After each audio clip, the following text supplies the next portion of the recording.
Hai teman-teman semua, kembali lagi di channel Pendapat Joseph. Hari ini saya akan melakukan review terhadap film dokumenter atau film dokumenter, tetapi kali ini dibagi 3 episode. Berarti saya akan membuat 3 video dan akan ada playlist baru terhadap topik ini tentang MH370. Ini kasus yang cukup menyita perhatian di Indonesia, apalagi dalam topik kecelakaan pesawat. Cukup banyak kecelakaan pesawat di Indonesia, dan ini memang bukan terjadi di Indonesia tetapi di Malaysia. Tapi kalau di dalam dalam jumlah korban, Indonesia juga dari beberapa sumber itu yang saya dapatkan, dia terbanyak ketiga setelah Malaysia dan China. Indonesia ada 7 korban. Nah, kenapa kasus ini jadi menarik? Karena kasus ini di Indonesia itu banyak, kalau tidak salah kita juga ikut mencari juga korban-korban, hingga ada satu tokoh bapak bangsa kita, bisa dibilang founding father, bapak bangsa yang juga ahli pesawat, sangat pakar.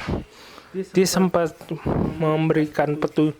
memberikan analisanya bahwa pesawat itu pecah dan jatuh di tempat yang cukup berjauhan, dan itu sempat memancing polemik oleh warga Malaysia dan netizen kita. Jadi sempat ada perdebatan.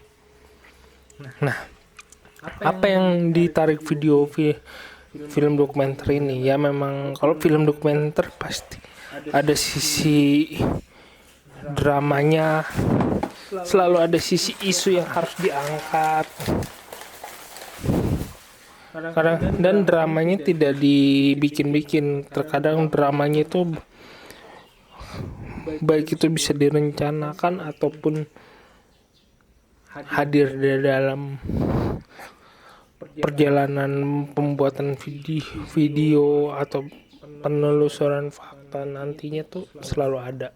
Nah, di video pertamanya pun kalau kita analisa, itu memang fokusnya pertama adalah ketidakjelasan informasi, rasa kehwas-wasan dari keluarga korban, dan memang fokusnya itu antagonisnya 2, pemerintah Malaysia dan pilotnya yang diangkat.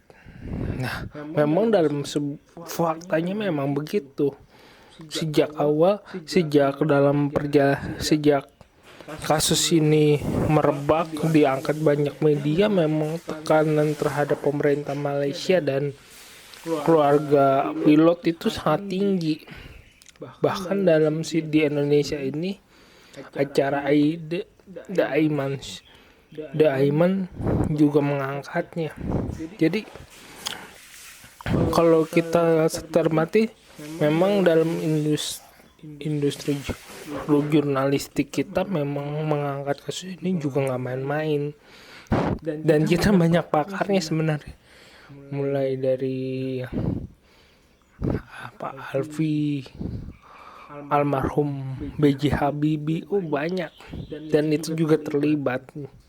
Jadi di kasusnya, dalam review ini memang di episode pertama memang tidak membahas Indonesia, tetapi dibahasnya memang dalam skup yang terdekat. Bagaimana pertama, bagaimana awalnya memang baik-baik saja. Ada keluarga korban disuruh mengingat dan bercerita lagi berapa jam sebelum kasus kecelakaan itu terjadi, bagaimana dia menata kondisi pribadinya dalam melihat kejadian itu. Memang sungguh diprioritaskan yang seperti itu.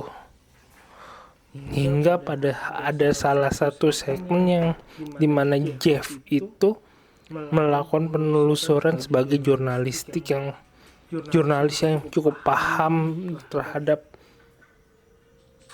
industri pesawat, dalam dunia pesawat. Dia nulis di blognya terhadap kasus hilangnya pesawat MH370, terus membuat orang lain berkomentar, hingga pada akhirnya si Jeff ini itu membentuk grup independen yang menelusuri kembali perjalanan, latar belakang, dan kondisi pesawat itu dengan kemungkinan yang ada.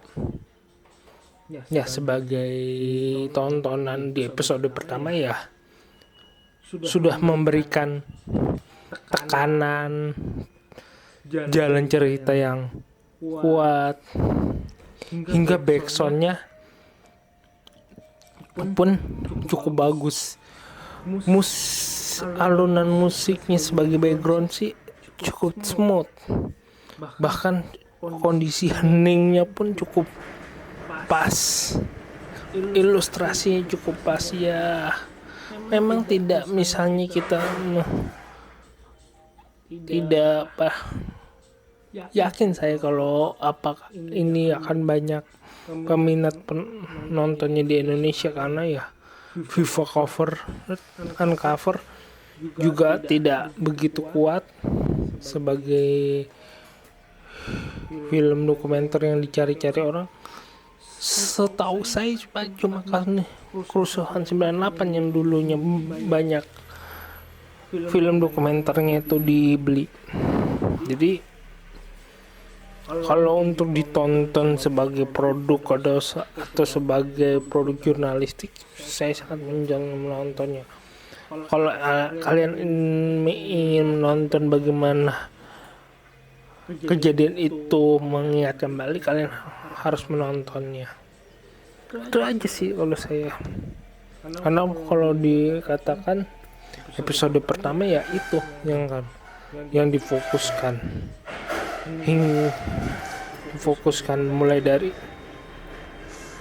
dugaan dari kesedihan perjalanan kehilangan itu, sehingga terakhir itu bagaimana pemerintah Malaysia menanggapi kasus ini, hingga di akhir ada dua kemungkinan: kesalahan seorang pilot dan kemungkinan pesawat itu sudah dibajak, karena ada kasus 4,5 bulan setelahnya di mana MH17 ditembak jatuh di